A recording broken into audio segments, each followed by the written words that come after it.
आप देख रहे हैं अनहोनी। अनहोनी में आज की कहानी हमारे साथ शेयर की है प्रदीप जी ने। तो चलिए बढ़ते हैं आज की इस कहानी की ओर। मुझे अच्छे से याद है, घटना आज से 18 साल पहले की है और उन दिनों मैं अपने गांव में रहा करता था। उस समय हमारा गांव काफ़ी छोटा और कम आबादी वाला होने के कारण गांव के सभी लोग खेती करके अपना घर परिवार चलाया करते थे। उस समय हमारे गांव में ना तो बिजली हुआ करती थी और न ही किसी के पास फ़ोन था, जिस कारण उस समय सभी लोगों के पास वक्त ही वक्त रहता था। दरअसल हुआ कुछ यूँ था कि पिताजी के देहांत के बाद परिवार की सारी जिम्मेदारी मेरे सर पर आ गई थी, जिस वजह से मैं काम की तलाश में इधर उधर भटकने लगा। मगर काफ़ी दिन भटकने के बाद भी मुझे किसी तरह का काम नहीं मिला और हमारा खुद का खेत भी नहीं था कि मैं खेती कर सकूं, क्योंकि पिताजी के इलाज में हमारे सारे खेत बिक चुके थे। दिन पर दिन हमारे घर की आर्थिक हालत बिगड़ने लगी। मैं काफ़ी परेशान सा रहने लगा कि तभी मुझे याद आया, 3 महीने पहले मेरा एक दोस्त विकास हमारे गांव आया था। असल में विकास हमारे ही गांव का लड़का है, मगर उसे यहाँ कोई काम ना मिलने के कारण वो 2 साल पहले ही गांव छोड़कर चला गया। लेकिन 3 महीने पहले वो जब लौटा तो वो काफ़ी पैसे वाला बनकर आया था और उसने मुझसे कहा भी था कि कभी काम की ज़रूरत हो तो मेरे पास चले आना, मैं तुम्हें अपनी फैक्ट्री में काम लगवा दूंगा। विकास की ये बात याद आते ही मेरा मुरझाया चेहरा एकदम से खिल उठा और मैं सीधे चलकर अपने घर गया। घर पहुंचकर घर वालों को मेरी जाने की बात बताने पर सब लोग एकदम से मायूस हो गए। लेकिन इसके अलावा मेरे पास दूसरा कोई उपाय भी नहीं था। घर वालों को काफ़ी समझाने के बाद मेरे घर वाले मान गए, जिसके बाद मैं उस कागज के चिट्ठे को ढूंढने लगा जिसमें विकास ने अपना पता लिख कर दिया था और उस पते के बिना तो मैं वहां जा भी नहीं सकता। काफ़ी देर ढूंढने के बाद आखिरकार मुझे वो कागज मिल ही गया जिसमें विकास ने अपना पता लिखा था। उस कागज के मिलने से मुझे इतनी खुशी हुई कि मानो मुझे पहले महीने की पगार मिली हो। जिसके बाद मैं अगले दिन निकलने की तैयारी में लग गया। सारी तैयारी करने के बाद ठीक अगले दिन सुबह 10 बजे वाली बस पकड़कर विकास के बताए गए जगह यानी बालीपुर गांव के लिए चलता बना। बस में चढ़ते वक्त मैंने कंडक्टर से पूछा था कि बालीपुर गांव यहाँ से कितनी दूर है। इस पर कंडक्टर ने बताया था कि हम शाम के 7 बजे तक बालीपुर पहुंच जाएंगे। बालीपुर गांव से विकास का घर 3 घंटे का रास्ता है, मगर मेरे पास पैसे ना होने के कारण मुझे बालीपुर बस स्टॉप से पैदल ही विकास के घर जाना होगा। इसके अलावा मैं कुछ कर भी नहीं सकता था।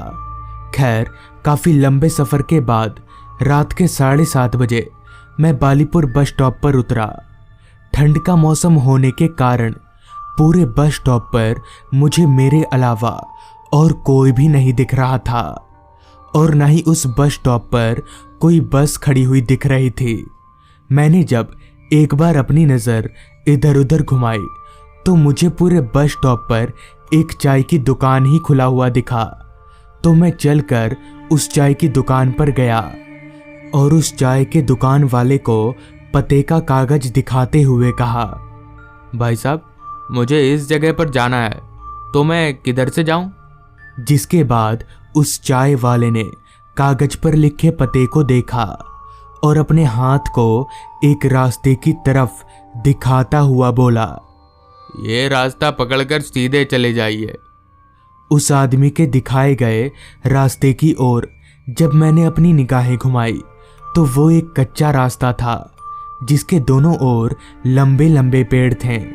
खैर, मैं डरता तो था नहीं, जिस वजह से मैं उस चाय वाले के बताए गए रास्ते पर आगे बढ़ने लगा। वो रास्ता पूरी तरह से अंधेरे में डूबा हुआ था। रोशनी का एकमात्र जरिया जो चांद की रोशनी थी, वो भी रास्ते के किनारे लंबे लंबे पेड़ों के कारण रास्ते तक सही से पहुंच नहीं पा रही थी। कोहरा तो पूरे इलाके में इतना फैला हुआ था कि पूरा माहौल कोहरे के कारण धुंधला धुंधला सा पड़ गया था। बीच बीच में आ रही रात कीड़ों की आवाजें उस रास्ते को और भी ज्यादा सुनसान बना रही थी। अभी मैं आगे बढ़ ही रहा था कि तभी मुझे आवाज आई, रुको बेटा। उस आवाज को सुनकर मैंने जब अपनी निगाहें उस आवाज की ओर घुमाई तो मैंने देखा कि रास्ते के एक किनारे पर अंधेरे में चादर ओढ़कर एक बूढ़ा आदमी दुबक कर बैठा हुआ है। उस बुजुर्ग आदमी को देखकर मैं एकदम से रुक गया और मैंने उस बुजुर्ग आदमी से कहा, क्या बात है बाबा? इस पर उस बुजुर्ग आदमी ने कहा, बेटा, रात के वक्त इस रास्ते से मत जाओ, ये रास्ता ठीक नहीं है। उस बुजुर्ग आदमी की बात सुनकर मैंने अपने मन ही मन में कहा, अगर मैं अभी नहीं गया तो हो सकता है विकास कल सुबह काम पर चला जाए, फिर मैं उसे कैसे ढूंढूंगा? अपने मन में ये सोचते ही मैंने उस बुजुर्ग आदमी से कहा, बाबा मुझे जाना ही होगा, मेरी परेशानी बहुत बड़ी है। तो इस पर उस बुजुर्ग आदमी ने कहा, बेटा, मौत से भी बड़ी परेशानी होती है। ठीक है, तुम जा रहे हो तो जाओ, मगर संभल कर जाना। जिसके बाद मैं वापस से उस रास्ते पर आगे बढ़ने लगा। रास्ता पूरी तरह से सुनसान होने के कारण जंगल से आ रही शियारों की आवाज मुझे साफ साफ सुनाई पड़ रही थी, जिस कारण मैं अपने कदमों को दबा दबा कर चल रहा था ताकि मेरे चलने की आवाज से जंगली जानवर मुझ पर हमला ना कर दे। इसी तरह 1.5 घंटे पैदल चलने के बाद मैंने लगभग आधा सफर पूरा कर लिया, मगर काफी समय से पैदल चलने की वजह से मैं अब काफी थक गया था। लेकिन फिर भी मैं अपनी किस्मत को कोसता हुआ आगे बढ़ता ही रहा कि तभी मुझे रास्ते के बीचों बीच काफी सारे बच्चे दिखे जो आपस में खेल रहे थे।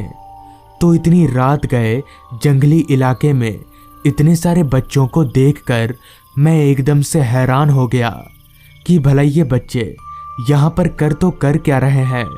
यहाँ तो दूर दूर तक कोई घर भी नहीं है।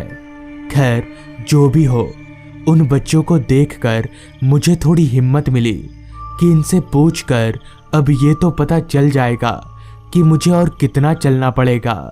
ये सोचकर मैं चलता हुआ उन बच्चों के करीब गया। तो उन बच्चों के करीब जाते ही मैंने एक बात पर गौर किया कि इतने सारे बच्चों में से किसी ने भी कोई कपड़ा नहीं पहना है। तो क्या इन्हें ठंड नहीं लग रही? अभी मैं उन बच्चों को देख ही रहा था कि तभी मेरी नज़र उन बच्चों के बगल में बैठी एक औरत पर गई। तो उस औरत को देखकर मैंने सोचा कि आगे का पता उन बच्चों से ना पूछकर उस औरत से पूछ लेता हूँ। इतना सोचकर मैं उस औरत के करीब गया।